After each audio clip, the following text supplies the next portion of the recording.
It's the 29th of October, Rabbi Levitt, Horeb. Okay, so we're up to the last paragraph of chapter 89, Vengeance, Nekama. And we go to Lou to start the reading off today. Okay. Let us look towards Hashem. Let us learn from him to forgive injustice from him to return good for evil. Let us make our own account with Hashem before we dispute with our brother. And if our own account shows us only as the recipients of mercy and undeserved love, let us be unto our brother what Hashem has been to each of us. Mm-hmm. Let us not forget that whenever our brother has stolen from us, cannot be as much as we steal from ourselves with the vengeful word, the avenging blow, the avenging deed, fleeting possessions, mere material goods did he take from us. In revenge, we take from ourselves the things of the Spirit, the fundamentals, the divine, for then we cease to be the image of our Creator.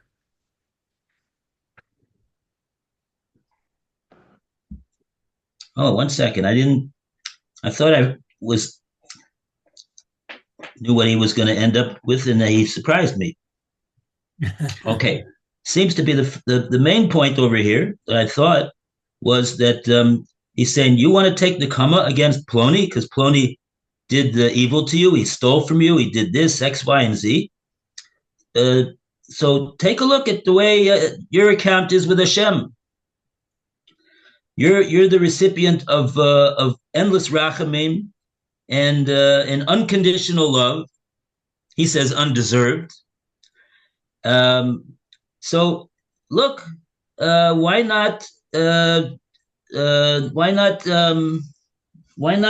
be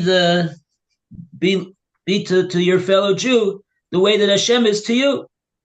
He returns good for the evil that we do. Okay, so that's clear. And then he says something else.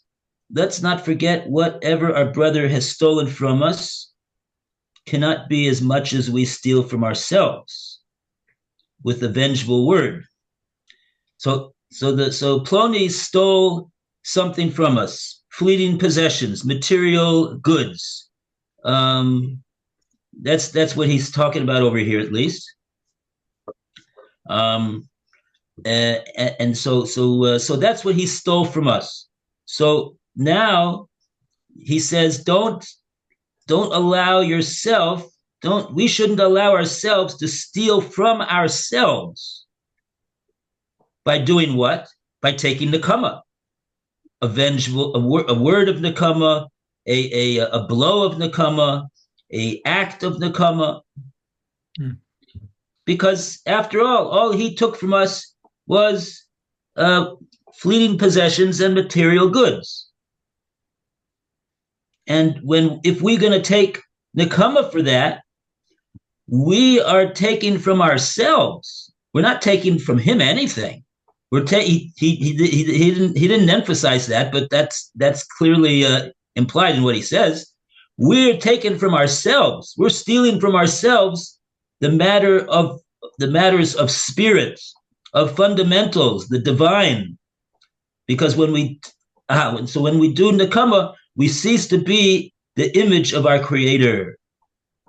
Because Hashem doesn't do like that. Okay, now I got it. So, very, very powerful, very powerful. So we are talking now about the kind of vengeance that is not allowed. Right. So somebody steals from me. Now, there's vengeance and there's justice. I'm allowed to take him to Beis Din. I'm allowed to report him to the police, correct? You could take him to Beis Din. Yeah. Absolutely. That's right. And that's not in fact, even the fact that you forgive him, you could even forgive him for stealing from you. But that doesn't mean that you cannot take him to Beis Din. That's right. You can take him to Beis Din and get your money back. That's right. If you want to involve yourself in machlokes and sinna and aggravation and worry and bother, yes, you could do that. I've been listening to the hotline. They don't advise that. But they advise just forgive him and forget it. Yeah, Hashem will pay you back double. And when you go to the Beis Din, you know what they're going to get? You're going to get maybe half of what he stole from you. Maybe. You may not get anything. Anyway, yeah, but you're right. Absolutely. Getting in other words, getting paid back for the gezel that he did to you is not inconsistent with refraining from taking the kama. That's not called taking the kama. Going to Beis Din is not called taking the kama. I'm just saying, practically speaking, it's if you go to a secular court, also it's the same thing. Well, having gone to Beis Din once, I have to agree with you. Yeah, it's not worth it. It's a horrible Is it worth it to go to a secular court? Actually, I went to a secular court once, and it was not bad. It was not like the Beis Din. You have an attorney? No, I went to a small claims court for a traffic accident. To get paid for the damage that was done to my car. Right. And it went pretty smoothly. I brought my estimates. I went and got estimates for the damage, to the repair. Yeah. I brought the estimates. Yeah. And I presented them to the court, and then the court ruled that he had to pay. And you end up getting money from him? I ended up collecting from his insurance company. Or the insurance company paid. Okay, he was insured. Yeah, they had to pay. Uh-huh. Yeah, that wasn't a bad experience, but the Beis Din was terrible. Right. Of course, the Beis Din case was much more complicated. This was a simple open and shut case of, he ran into my car and did damage, and I had an estimate. And complicated case. The court, the American court probably would have been just as bad. Yeah. Okay. Okay. So that is Nakama. And a round of applause for chapter 89 of Nakama. Hooray. Alan is, Alan dropped out. He was in, but then he don't see him anymore. Maybe he's trying to get in. I don't know. He sent me an email saying he wasn't coming. Oh, okay. Maybe he forgot. Right. Okay. The Seder. So now we go to chapter 90, teaching and exhortation. L'lamed ulahochiach. Well, that's interesting. I don't think exhortation has anything to do with either one of those. Teaching is l'lamed. That's true. Lahochiach is to give somebody tochacha, to exhort. I don't know. Okay. Anyway, Exhortation. Yeah, I don't know either. What's the translation of exhortation anyway? I thought it just means to emphasize something. No, there's a negative connotation to it, I think. That you're telling him what he did wrong. Okay, so that would be lochiach. Oh, okay. Hold on. Let's see. Next. I think in more modern, in the last 30 years, they call it reproof. Yeah. Exhortation is sort of a funny word. It's not really used very much. No, it's not. As a matter of fact, it's all in the dictionary. It's only a verb, like we said, hochiach or hitif. Okay, at least this dictionary. Okay, so we have a couple of pasukim here. The first one Yes, says, Mayor, please. Okay, so the first one says, Torah tzivalanu Moshe morasha kehilat Yaakov. Moshe commanded, well, let me see what this translation is. It says that the Torah that Moshe commanded us is the heritage of the congregation of Yaakov. Okay. And then we have another pasuk. Let's see if I can find it real quick. There it is. And this is from Vayikra 19:17. The Hebrew is Lo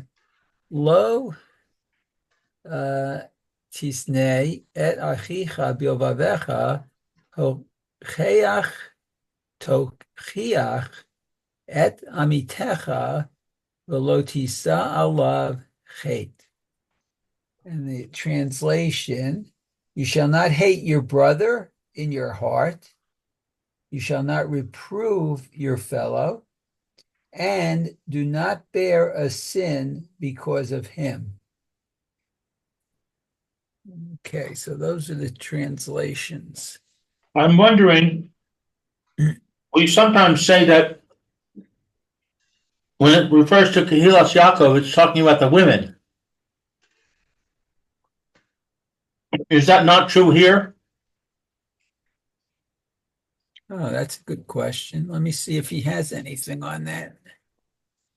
Kehilas Yaakov? I don't think that refers only to women. Kehila.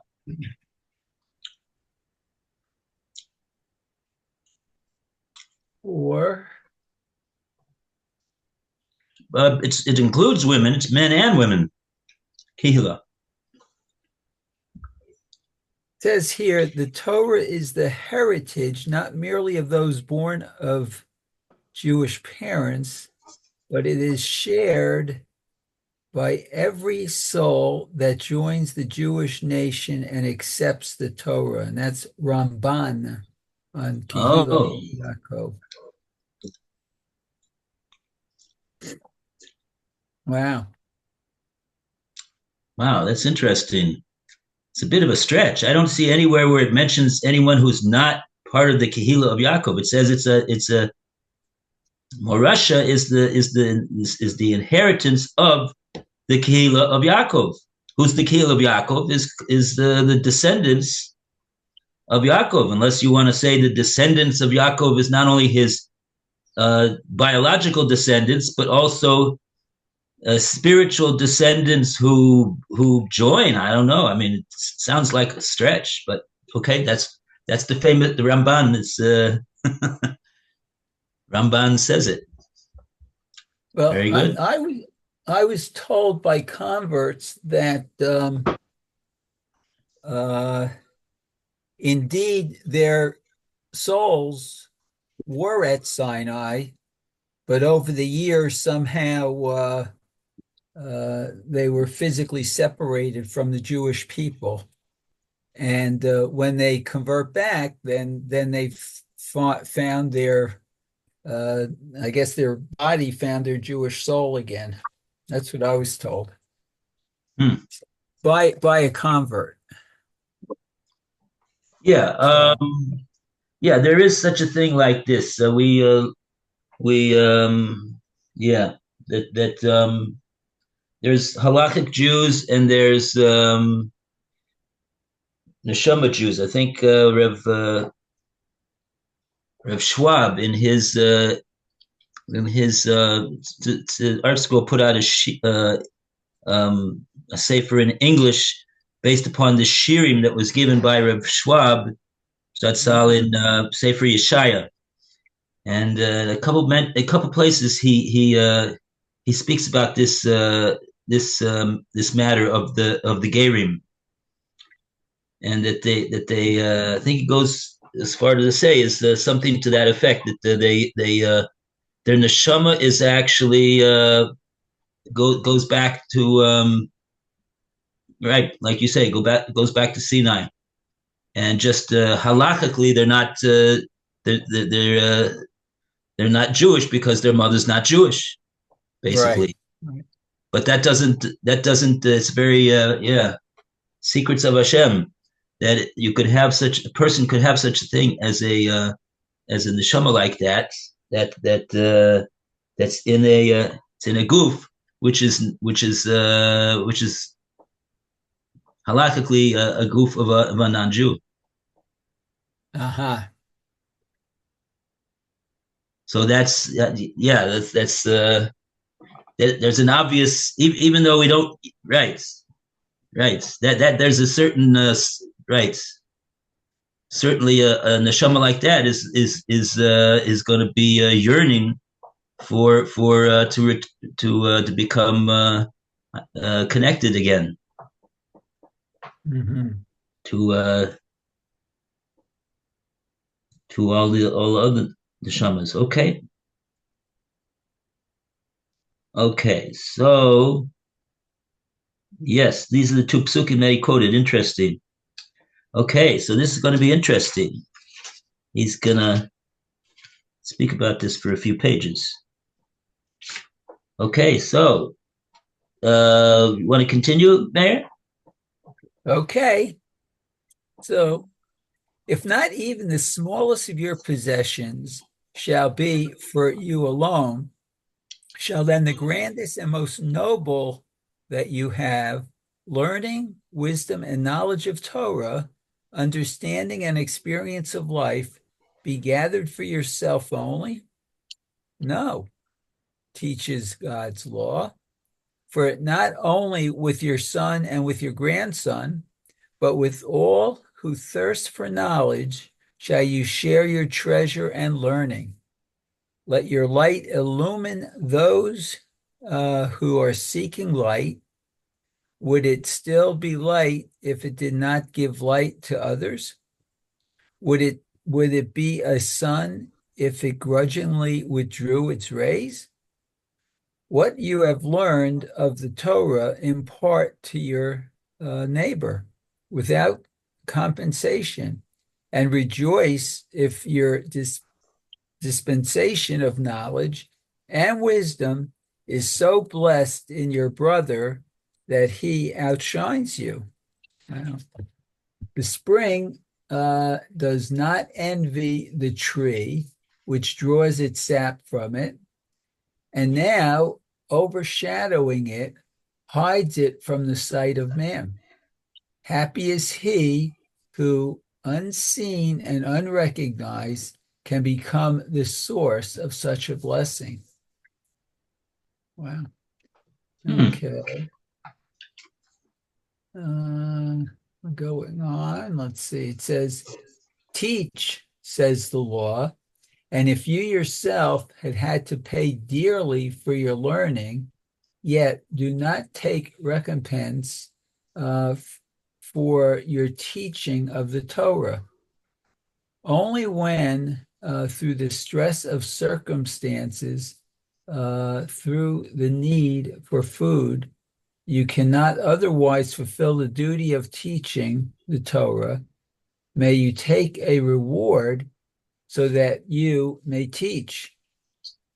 Likewise, you may take recompense for the supervision that you give students and for that which is not inherited directly from Sinai, but is based on rabbinical ordinances. And when you have obviously sacrificed all your other advantages to teach. When I was in college, I gave bar mitzvah lessons. Oh, really? Yeah, because when I was in sixth grade, the Chazan, I grew up in a conservative synagogue, but he gave Torah trup lessons so that in junior congregation I could read a couple of, the three pasukim that they read from the Torah. Good. And so when then I learned I was going to say bar mitzvah trup, Haftorah trup, and I don't know. One Shabbos, I was back at my parents' home from college, and the principal of the school asked me if I wanted to teach the kids their bar mitzvah parsha. And some of Oh, them, really?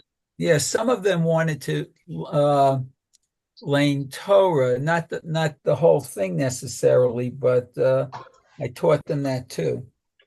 And I encouraged them actually to at least learn the maftir, because that's when they get called up to the Torah at maftir. So Uh-huh. I don't know how much effect it rubbed off on them, but that's what I did. Oh, So, you're not in touch with your Talmidim. no, no. I've been out of Metuchen for over 50 years now. So, as a matter of fact, my sisters and I went back once because they wanted to put we had a plaque up in their sanctuary for my mother, and they wanted to put one up for my father. I don't know if they ever did, but we did meet the rabbi, and all I can say he's a very nice person, but there was uh, some experience to meet a conservative rabbi. So, Oh, after you're already beyond well, that. we were my wife and I when we after we got married, when we moved to Baltimore, we decided to join an Orthodox shul, which we did, and ironically, half the shul members were Kohanim. So. Wow. So the building was a house. The shul was, I guess, built into the house, and all the Kohanim spread across the whole house. So everyone beyond us got blessed by a particular Kohen, I guess. Wow, good. Yeah. Wow. Okay. Birkas Kohanim. So it's not like today, at least in my shul. Sometimes I'm the only Kohen. Today we happen to have two Kohanim, me and someone else. So Oh, Baruch Hashem. yeah. Okay, so should I continue reading on? Okay. Okay, it says there was a time in Israel when thousands of students tended their fields at the time of sowing and harvest, and the rest of the time gathered around the teachers of the Torah, who also lived by the work of their hands, in order to drink eagerly of the life-giving waters of the law, which flowed freely for the benefit of all who thirsted. Circumstances have changed, however, and the teachers and students were scattered by bitter wandering into the Galut. But we are still drawing from the wells of living waters, which, were then struck. Teach, says the law, but do not teach the Torah to a student who is following the wrong path, lest you harm the cause of the Torah, which you believe you are benefiting, but rather make efforts to improve him, and when you have succeeded, then take him into the classrooms where they teach the Torah. Oh, that's interesting. Good. Yeah. Okay, and concluding, only in the imparting of the pronouncements of the law, which have been handed down to us, is the teacher above the student. But this searching examination of these pronouncements is a joint study, a partnership in drawing from the fountainhead, which is the Torah. Both teacher and student stand on the same level, and towering above them stands, as a fact, the law. And it is by this collective research that the student is stimulated to work on his own. Therefore, these forms are prescribed. In the former case, the teacher is seated and surrounded by his students standing up. In the latter, the teacher sits among the students who work with him. Let's see if I got that one.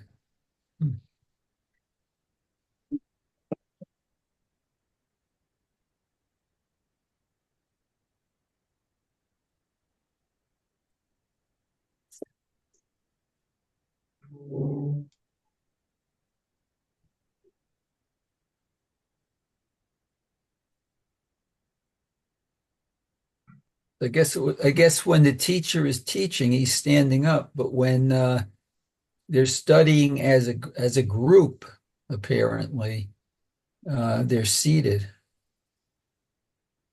so that the teacher and the students are at the same level. No, I think the teacher is always seated. It's Oh yeah. students who Imparting pronouncement of the law. Okay, but the searching example. Oh, maybe you're right. Huh? is seated and surrounded by students standing up. Oh, yeah. So it's the opposite. Okay, right. Very good. Thank you. Okay. Lou, 583. We have time? Yeah, we got some time. Yeah, we've got time. I was just going to say that my experience from the days when my children were in school was not like this. The teacher would stand up in the front of the class, and the students would all be sitting. Yeah. Well, when I taught Hebrew school, I did the same thing, except when they were doing assignments, and I would sit at the desk so they can come up, and if they needed help or something, I'd be at the desk. Right. It's also true in secular settings. When I taught computer programming, I stood up and everybody sat. Uh-huh.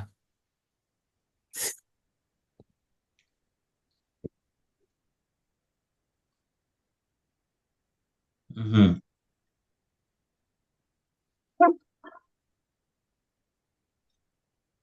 Yeah, I mean, for example, somebody comes to give a Rav speaks in a shul. Basically, the people are sitting, the listeners are sitting, and the Rav is standing. He has standing in front of a stender. Maybe he's got a sefer in front of him. But he's standing, and everyone else is sitting. Mm-hmm. Right.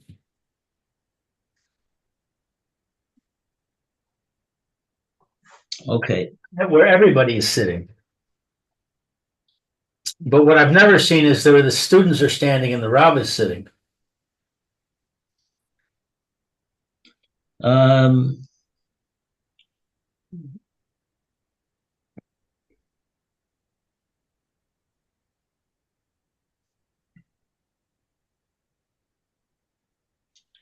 Yeah, I've seen that in certain situations. Yeah. Um,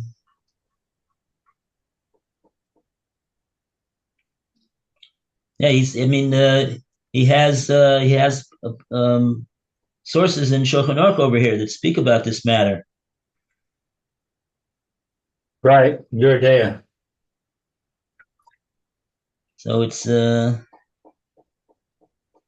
seems like there's halachas minhagim that about what to do. Okay. All right. 583.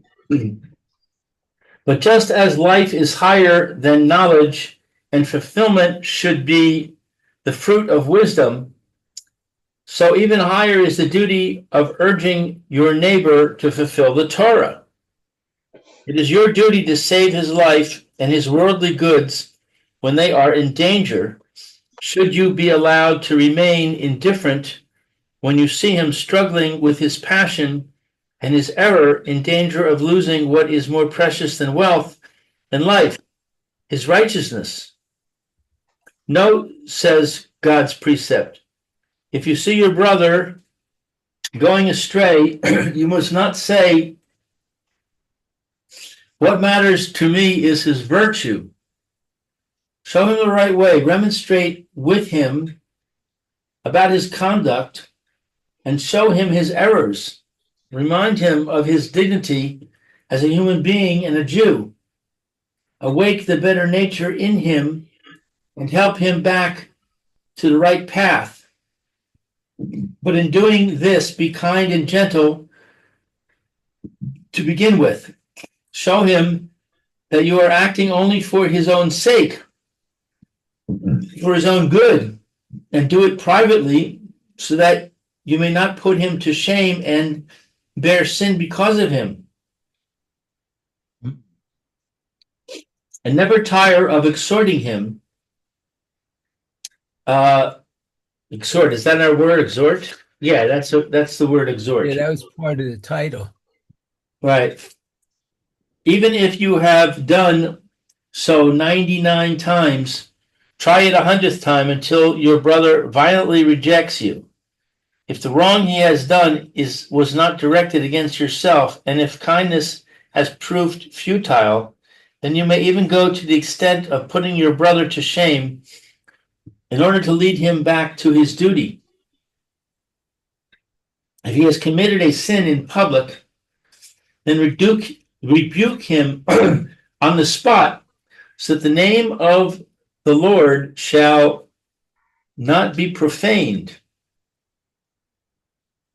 But if you see that the sin has been committed through error, and if the sin is so deep-rooted in habit that you could not hope that consciousness of wrong would prevent it, then do not provoke that consciousness, and keep silent when it is simply a case of contravening duties which are either only of rabbinical origin, de Rabbanan, or only hinted at in the written law. But in the case of duties expressly laid down in the written Torah, point out the pronouncement of the Torah and let it make its own impression on the mind of your brother. When you are certain that your words are futile, try only once to admonish him in public, and make further attempts in private. Wow, that's odd.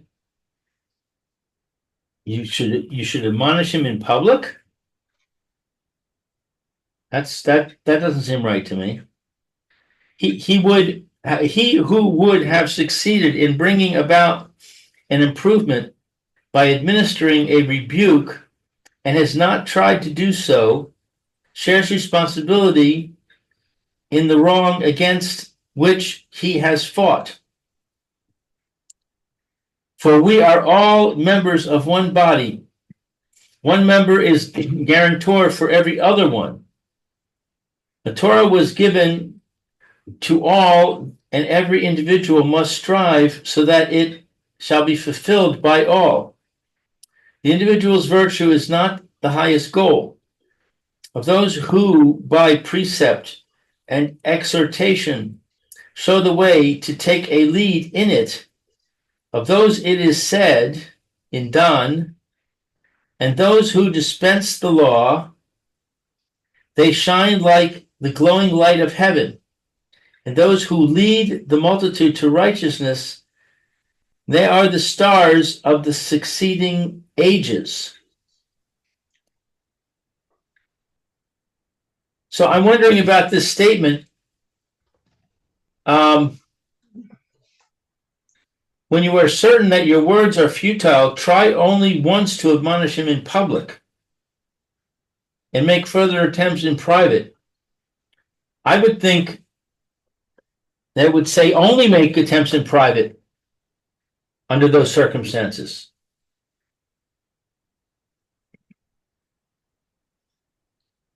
This is a continuation of what he started talking about, that the main point of this paragraph is don't leave off from giving him tochacha, giving him reproof. Right. Even if you've done so 99 times and he hasn't listened, try it even 100th time, until the point that he violently rejects you. And then he says, so he's,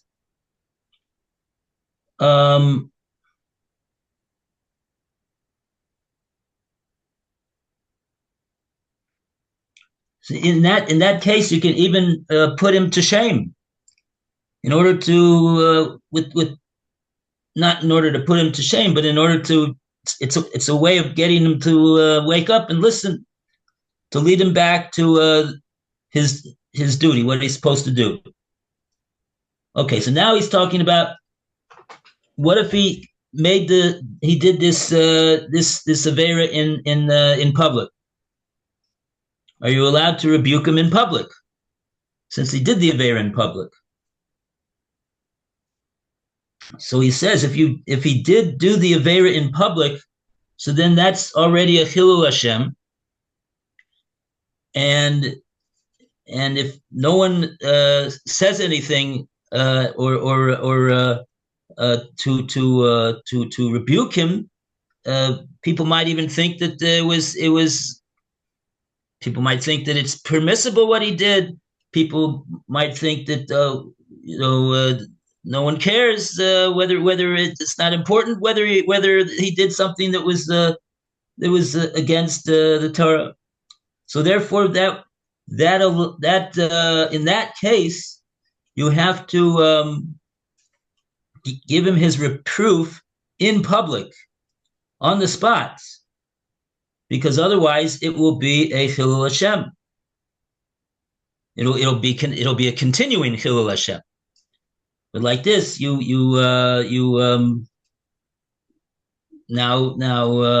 it's clear that this is improper activity, and people will hopefully learn that this is something that should not be done, because somebody stood up and said, "You can't do that."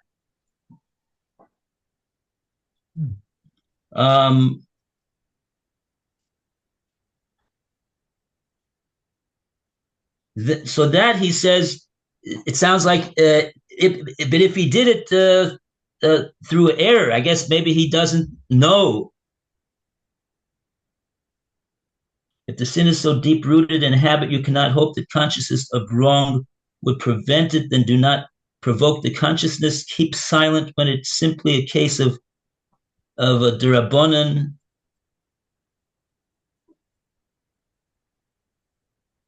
Okay, but now he goes back in the case. But okay, so that's so there's that there's a if it's a derabanan, it's not something that's written in the Torah explicitly, and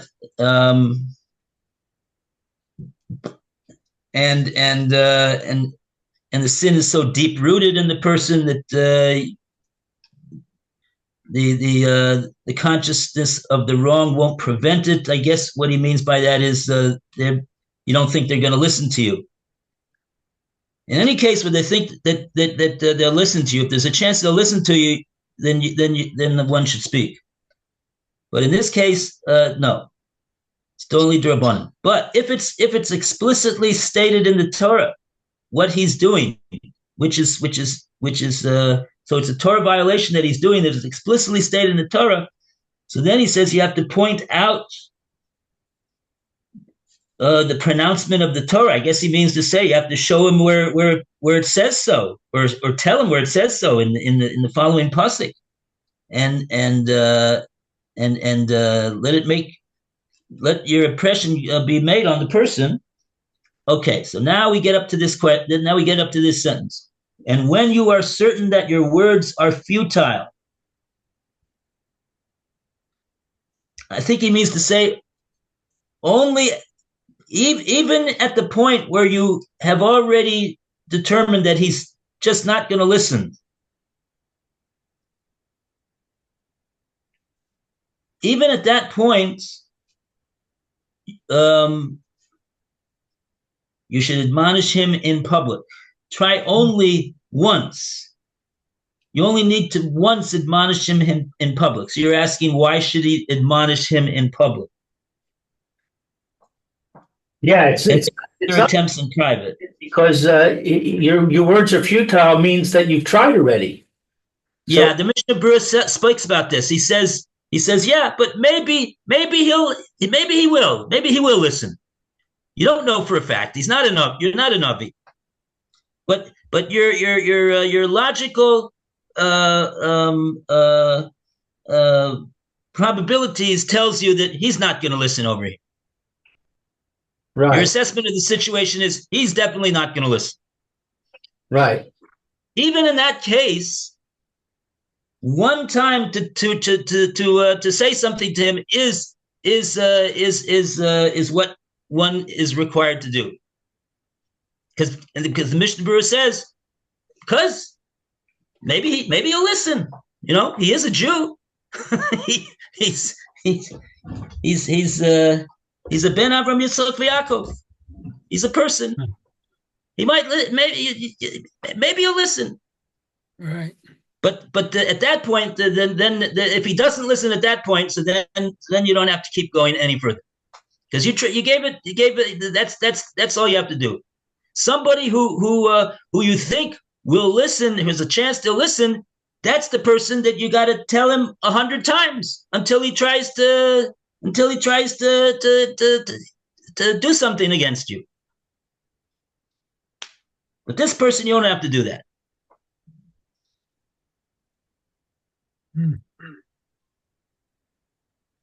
I don't know why it has to be in public. I'm not sure about that. Even in public, yeah. I mean, if he did it in public, maybe he means to say you would be able to admonish him in public. I'm not 100% sure about that in public either. Yeah. Okay. Thank you, Rabbi. All the best. Everybody have a good day. Okay.